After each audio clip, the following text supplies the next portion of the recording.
Hello again, Fissels family and friends. This is the pastoral message for Tuesday, May 25th. It's good to be back recording on a Tuesday after taking some midweek time off to help with my recuperation. And being a Tuesday, we're coming to you again out of Henri Nouwen's Bread for the Journey, his day book of wisdom and faith.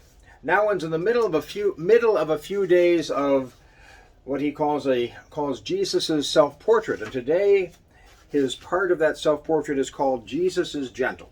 And so here is his meditation. Jesus, the Blessed One, is gentle.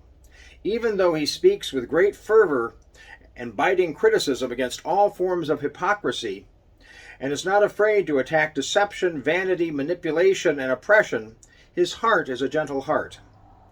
He won't break the crushed reed or snuff the faltering wick, as it says in Matthew 12:20. He responds to people's suffering, heals their wounds, and offers courage to the faint-hearted. As it says in Luke 4, Jesus came to bring good news to the poor, sight to the blind, and freedom to prisoners. In all he says, and thus he reveals God's immense compassion. As his followers, we are called to that same gentleness.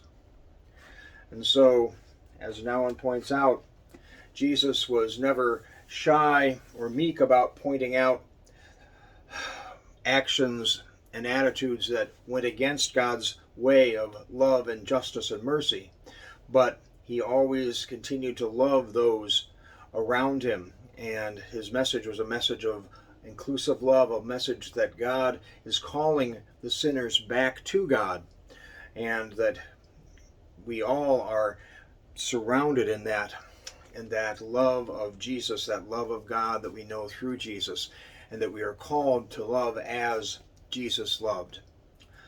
Let us have a word of prayer. Holy God, we thank you for your love and the love we know through your Son, Jesus Christ.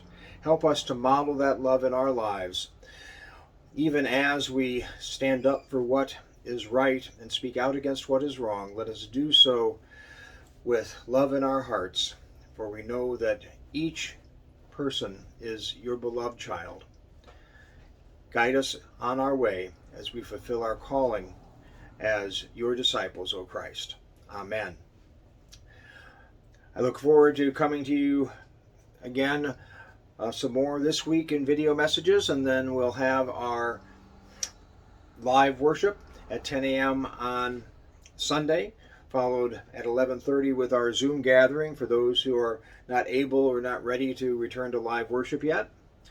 And so until we have a chance to talk virtually or in person, stay safe, stay healthy, stay strong, and I know that God is continuing to bless us all.